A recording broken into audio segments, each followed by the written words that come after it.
Hello! Ako po si Queen Shena. Tara, samahan niyo po ako sa aking mga gawain.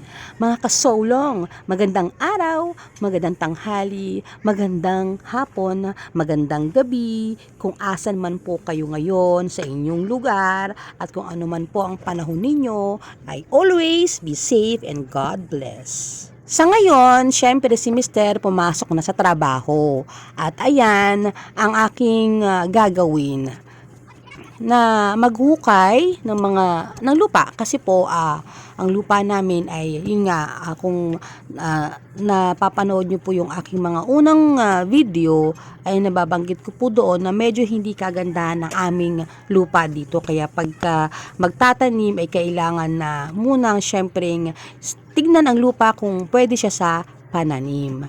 Ngayon, yung lupa na yan ay masyadong mabato. Kaya kung mapapansin po ninyo, no, yan, ako po ay bago maglagay ng fence ay dapat sa katakot-takot na paghuhukay at pagtanggal ng bato sa lupa.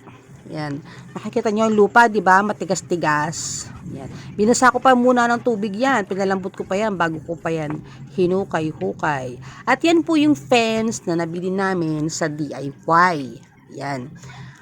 Mura lang siya, mga kasolong. Mga wala pang 20 pesos. Pero kung sa online shop mo siya bibilhin, meron ding kapresyo niya. Yan, wala pang 20 din, pero nga lang may shipping fee. Diba? Pero ang makagandahan din naman sa online, ay alam niyo na, hindi na kayo lalabas, hindi na kayo mamamasahe. Kami naman nataon na lumabas at napadaan sa DIY at nakita ko nga yan. So, kung mapapansin po ninyo, no, 'di ba? Oh, 'di ba? Ang daming bato.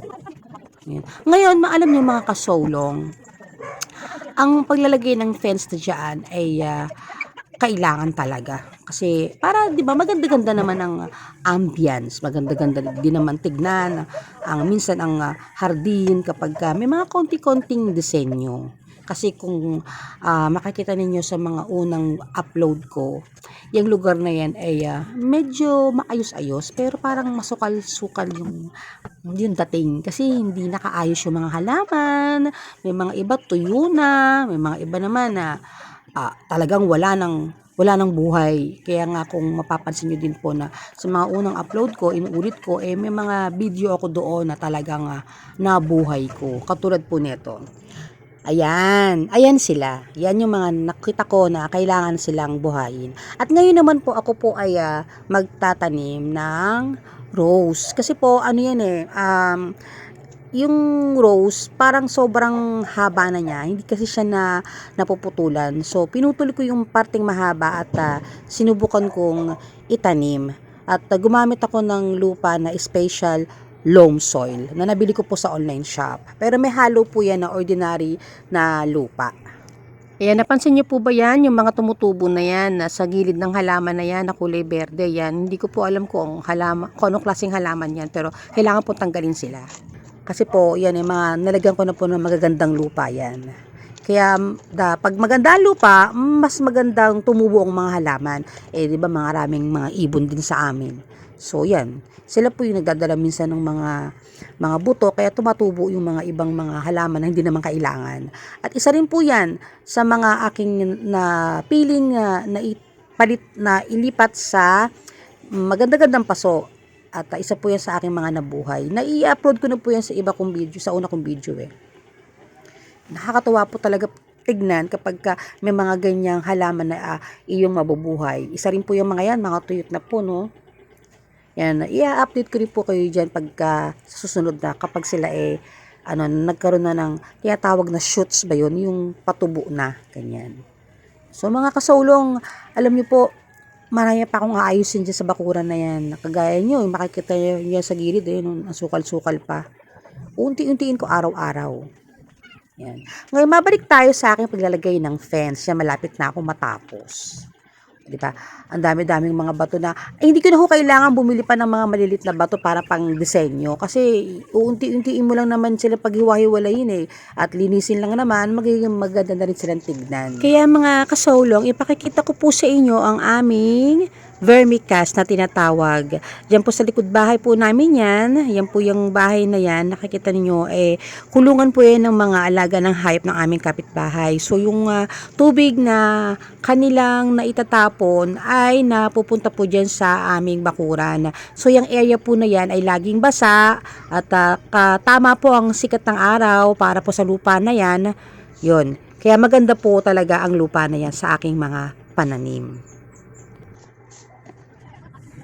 At ngayon mga kasolong, malapit na rin po akong matapos sa aking paglalagay ng fence. Yan, pinakawalan na po yung aming mga aso. Alaga po ng pinsan ko yan. Hi Churi! Yan si Churi. Tapos mamaya-maya gagala na naman si Caspi. Hi Caspi! Anyways, ayan. Nakikita nyo, no? Ang tigas ng lupa. Ang dami po mga bato. Yung mga malalaking bato na yan. Nako, yan po yung mga galing sa ilalim ng lupa na akin nahuhukay. Kaya po pagka ako magtatanim, ang hirap pong kumuha ng lupa. Kaya po talagang napipilitan talaga po ako na bumili ng lupa sa online shop. Kasi wala pa po akong mga organic, loam soil, ganyan. Pero soon, gagawa rin po ako niyan. Ipakikita ko po sa inyo yung latang yan. Diyan po galing yung isang halaman na aking napatubo. Sa unang video ko po, merong ano po yan tangkay lang po yun pero ngayon tumubo na siya. Ngayon, itatransfer ko po siya sa maayos na lagayan, malinis na lagayan at saka sa maayos na lupa.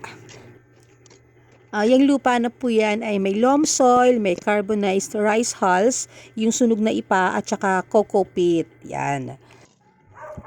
At mas maganda naman po talaga kung mailipat siya sa tamang lagayan at sa tamang lupa. So, ngayon, okay na po siya. Maganda-ganda na po siyang tignan. So, mabalik po tayo sa aking paglalagay ng aking fence. Kung makikita po ninyo, no, ang daming bato. Kaya nga po, kailangan po talaga ako merong maayos na lupa. Kaya pag nagtatanim ako, nako, ang hirap po kumuha ng lupa dyan sa area namin. Yung mga bato yan, galing po yan sa ilalim ng lupa. Kaya gamit na gamit po talaga yung aking malaking braso sa paghukay, sa pagbubungkal ng lupa namin. 'Di ba? Kailangan nating magpapawis-pawis. Tagaktak po ang pawis ko diyan mga kasolong. Yan, malapit na po ako matapos at saka pinapantay ko na lang po yung aking fence. Kailangan din, nakakatulong din po yung mga bato na yan kasi yan po yung aking ilalagay sa bawat gilid ng fence para hindi po sila matumba kapag naghabulan ng aming mga aso. Magagamit ko rin naman po yung mga batong yan.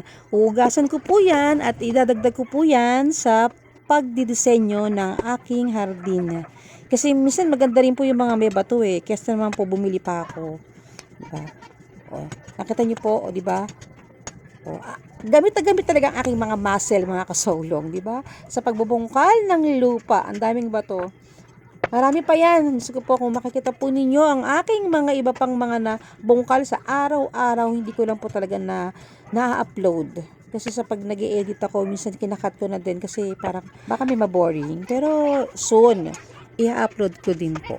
Kaya nga po pag minsan naiisip ko, sana po hindi po ako nauubusan ng lakas. Kasi alam niyo po kung hindi lang po ako napapagod, hindi po ako titigil sa kabubungkal ng lupa. But anyways, maraming salamat po sa mga nanonood na nakaabot po kayo dito hanggang sa huli ng aking video. At muli, ako po ay muli nagpapasalamat at shout out po sa mga nagko-comment, sa mga nanonood, sa mga likers. Lubos po talaga akong natutuwa at nagpapasalamat. Dahil may nasa shout out na po ako, kahit po ilan lang po kayo nanonood. Pero masaya po ako. Kaya ayan na po ang aking nagawa. Yan na po ang after. Muli, God bless us all. Thanks for watching!